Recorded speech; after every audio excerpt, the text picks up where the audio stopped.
요나서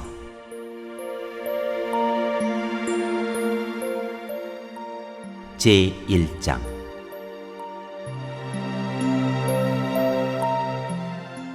요나가 주님을 피하여 달아나다.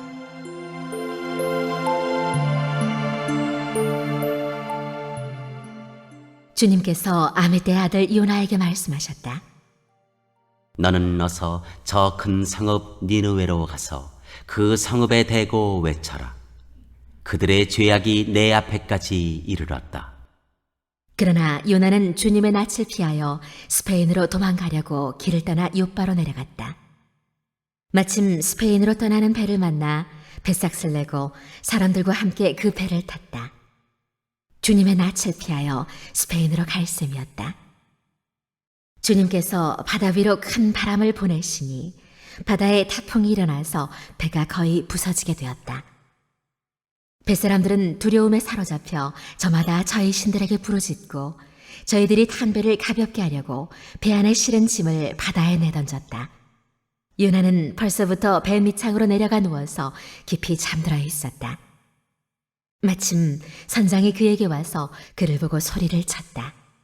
당신은 무엇을 하고 있소? 잠을 자고 있다니 일어나서 당신의 신에게 부르짖으시오. 행여라도 그 신이 우리를 생각해 준다면 우리가 죽지 않을 수도 있지 않소? 뱃사람들이 서로 말하였다. 우리가 어서 제비를 뽑아서 누구 때문에 이런 재앙이 우리에게 내리는지 알아봅시다. 그들이 제비를 뽑으니 그 제비가 요나에게 떨어졌다. 그들이 요나에게 물었다. 우리에게 말하시오.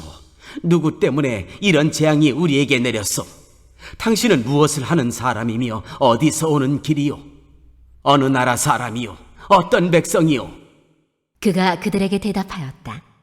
나는 히브리 사람이요 하늘에 계신 주 하나님, 바다와 육지를 지으신 그분을 섬기는 사람이요. 요나가 그들에게 자기가 주님의 낯을 피하여 달아나고 있다고 말하니 사람들이 그 사실을 알고 겁에 질려서 그에게 소리쳤다. 어쩌자고 당신은 이런 일을 하였소? 바다에 파도가 점점 더 거세게 일어나니 사람들이 또 그에게 물었다. 우리가 당신을 어떻게 해야 우리 앞에 저 바다가 잔잔해지겠소? 그가 그들에게 대답하였다. 나를 들어서 바다에 던지시오. 그러면 당신들 앞에 저 바다가 잔잔해질 것이요. 바로 나 때문에 이 태풍이 당신들에게 닥쳤다는 것을 나도 알고 있어. 뱃사람들은 육지로 되돌아가려고 노를 저었지만 바다에 파도가 점점 더 거세게 일어났으므로 헛일이었다. 그들은 주님을 부르며 아뢰었다. 주님 빕니다. 우리가 이 사람을 죽인다고 해서 우리를 죽이지 말아 주십시오. 주님께서는 뜻하시는 대로 하시는 분이시니 우리에게 살인죄를 지우지 말아 주십시오. 그들은 요나를 들어서 바다에 던졌다. 폭풍이 일던 바다가 잔잔해졌다. 사람들은 주님을 매우 두려워하게 되었으며 주님께 희생제물을 바치고서 주님을 섬기기로 약속하였다.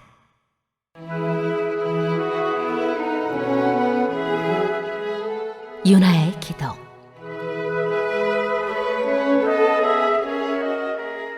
주님께서는 큰 물고기 한 마리를 마련하여 두셨다가 요나를 삼키게 하셨다.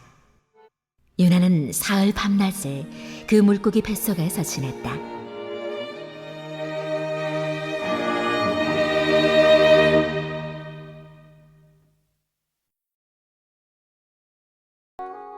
제2장.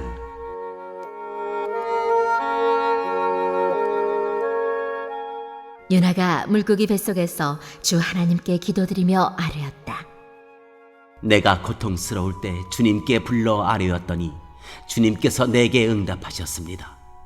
내가 수올 한가운데서 살려달라고 외쳤더니 주님께서 나의 호소를 들어주셨습니다.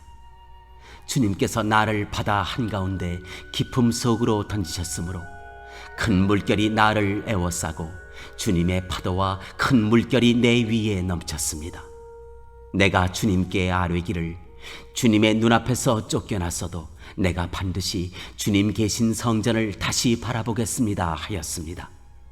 물이 나를 두르기를 영혼까지 하였으며 기품이 나를 에워쌌고 바다풀이 내 머리를 휘감았습니다. 나는 땅속 맷뿌리까지 내려갔습니다. 땅이 빗장을 질러 나를 영영 가두어 놓으려 했습니다만 주 나의 하나님, 주님께서 그 구덩이 속에서 내 생명을 건져주셨습니다. 내 목숨이 힘없이 꺼져갈 때 내가 주님을 기억하였더니 나의 기도가 주님께 이르렀으며 주님 계신 성전에까지 이르렀습니다. 헛된 우상을 섬기는 자들은 주님께서 베풀어 주신 은혜를 저버립니다. 그러나 나는 감사의 노래를 부르며 주님께 희생 제물을 바치겠습니다. 서운한 것은 무엇이든지 지키겠습니다. 구원은 오직 주님에게서만 옵니다. 주님께서 그 물고기에게 명하시니 물고기가 요나를 못에다가 뱉어냈다.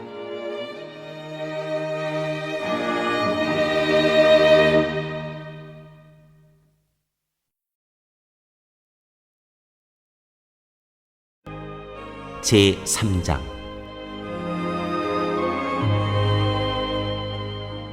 니느웨 사람들의 회개.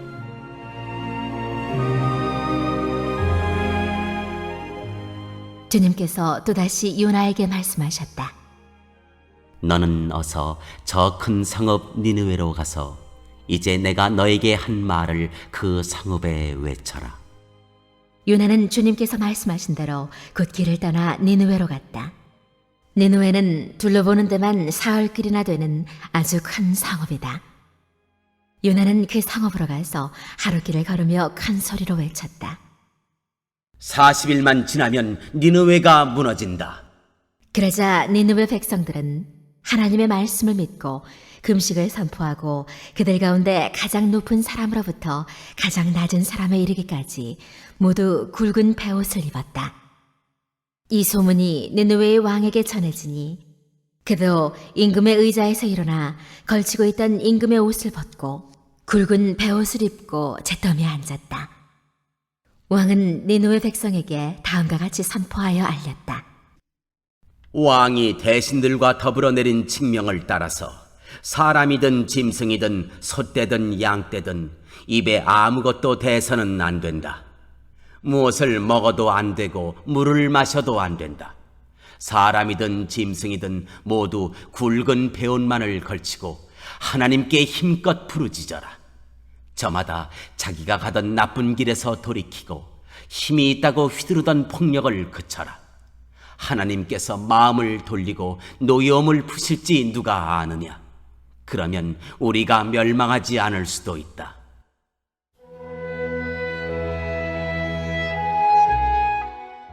요나의 분노와 하나님의 자비. 하나님께서 그들이 뉘우치는 것, 곧 그들이 저마다 자기가 가던 나쁜 길에서 돌이키는 것을 보시고 뜻을 돌이켜 그들에게 내리시겠다고 말씀하신 재앙을 내리지 않으셨다.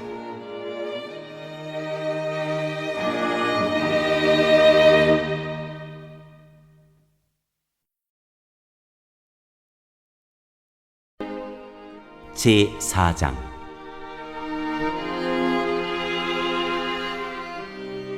요나는 이 일이 매우 못마땅하여 화가 났다. 그는 주님께 기도하며 아뢰었다. 주님, 내가 고국에 있을 때 이렇게 될 것이라고 이미 말씀드리지 않았습니까? 내가 서둘러 스페인으로 달아났던 것도 바로 이것 때문입니다.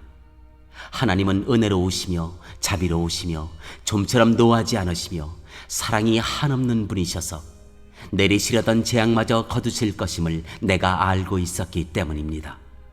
주님, 이제는 제발 내 목숨을 나에게서 거두어 주십시오. 이렇게 사느니 차라리 죽는 것이 낫겠습니다. 주님께서는 내가 화를 내는 것이 옳으냐 하고 책망하셨다. 요나는 그 성읍에서 빠져나와 그 성읍 동쪽으로 가서 머물렀다. 그는 거기에다 초막을 짓고 그 그늘 아래에 앉았다. 그 성읍이 어찌 되는가를 볼 셈이었다. 주 하나님이 박넝쿨을 마련하셨다. 주님께서는 그것이 자라올라 요나의 머리 위에 그늘이 지게 하여 그를 편안하게 해주셨다. 박넝쿨 때문에 요나는 기분이 무척 좋았다. 그러나 다음날 동이틀 무렵 하나님이 벌레를 한 마리 마련하셨는데 그것이 박넝쿨을 쏠아버리니 그 식물이 시들고 말았다.